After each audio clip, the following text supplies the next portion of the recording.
এবং বিজেপি এদের উস্কানিতে সীমান্তে এই ধরনের ঘটনা ঘটছে। মোহাম্মদ সেলিম এমন অভিযোগ করছেন। তার কারণ হচ্ছে সালিম সাহেবের তো কোথাও নেই, সালিম সাহেবের তো ক্যাডারই নেই কোথাও, 2% না 3% ভোটে নেমে গেছে, সেই জন্য ওদের কিছু নেই। ওখানে কিছু লোক আছে হয়তো বিজেপি করে, আর তৃণমূল তো সব জায়গায় আছেই। যদি যার অস্তিত্ব নেই তার ওখানে তো অনেক দল আছে যার কোনো অস্তিত্ব নেই। তা আমার সাথে আমি কি করে বলতে পারবো? সালিম সাহেবের উদ্দেশ্য থাকলে ওখানে লাল ফ্ল্যাগ দিয়ে তার সেও চেঁচাতো, কিন্তু লোকই নেই তো চেঁচাবে করে।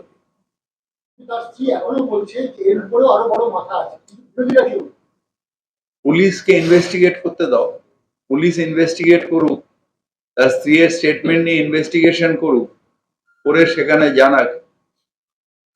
সে তো সিবিআই কেও অভয়ার মা বলছে যে এটা আছে আছে, কিন্তু কি জানো, হ্যাঁ, তো সেটা তো ওরম ভাবে তো হয় না। আইনের পথে চলবে এবং ইনভেস্টিগেশন হবে, কোর্টের সামনে পেশ করতে হবে।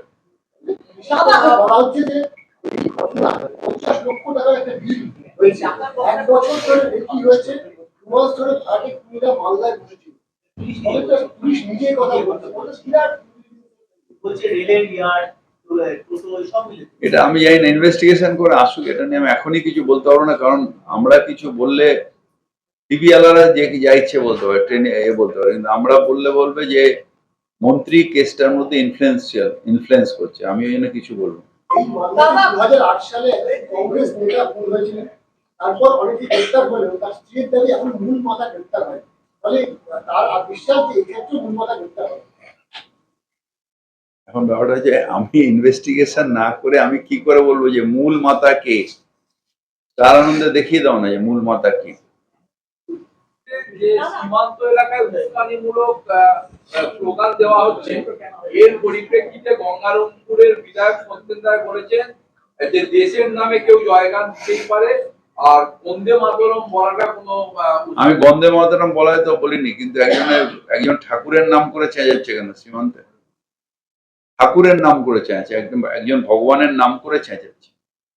বন্দে মাতরম তো আমিও বলতে পাই, আমি জয় হিন্দ বলতে ভালো লাগে। আমার মনে হয় যে ভারতের মানে আমাদের দেশ যেটা ভারতবর্ষ, সেটা তো আমরা জয়গান করবই, কিন্তু কেউ উস্কানি দেওয়াটা আলাদা, নিজের দেশের জয়গান করাটা আলাদা।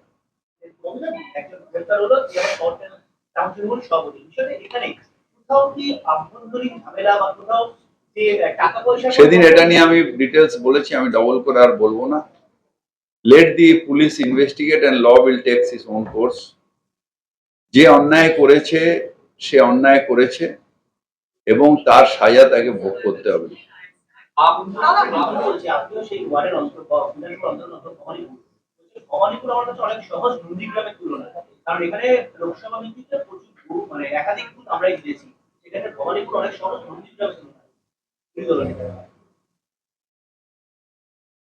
ভবানীপুরের দায়িত্বে আমি আছি আংশিক, এবং আমার যে এলাকাগুলো আছে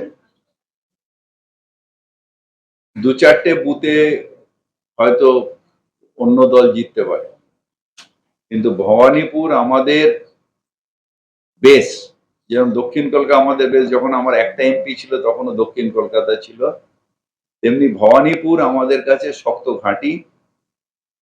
এটা গত ইলেকশনেও দেখানো হয়েছে, বারবার করে দেখানো হয়েছে, এবারও মালারা ইলেকশনে ভবানীপুর দেখিয়ে দিয়েছে। ভবানীপুর কেন, এখন সারা বাংলাই ভবানীপুর হয়ে গেছে, কোনো জায়গায় আর বিরোধী দলের কোনো পায়ের তলায় জমি নেই। সবটাই মমতা বন্দ্যোপাধ্যায়কে বাংলার মানুষ বিশ্বাস করে, এবং বাংলার মানুষ মমতা ব্যানার্জিকে সব জায়গায় দেবে।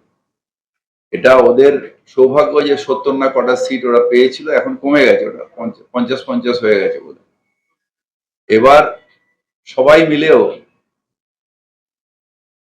294 এর মধ্যে যদি 9-10টা পায়, যেরকম কলকাতা পৌরসভার মতন অবস্থা, তাহলেও ভাববো যে অনেক বেশি পেয়ে গেছে। এটাই ওদের কাছে জয় হবে বাংলায় 26-এ, যে 9-10টা সিট যদি ওরা পায় 294টার মধ্যে। যেরকম এখানে 3টে পেয়েছে, 144টার মধ্যে 3টে। ভবানীপুরের ওয়ার্ডগুলো নিতে পারেন। এখানে বড় বড় কথা বলছে। সুতরাং এগুলো সব কাগুজে কথা, এমটি ভেসেল সাউন্ডস মাচ। আর আমি বলি, বৃক্ষ তোমার নাম কি, ফলের পরিচয়।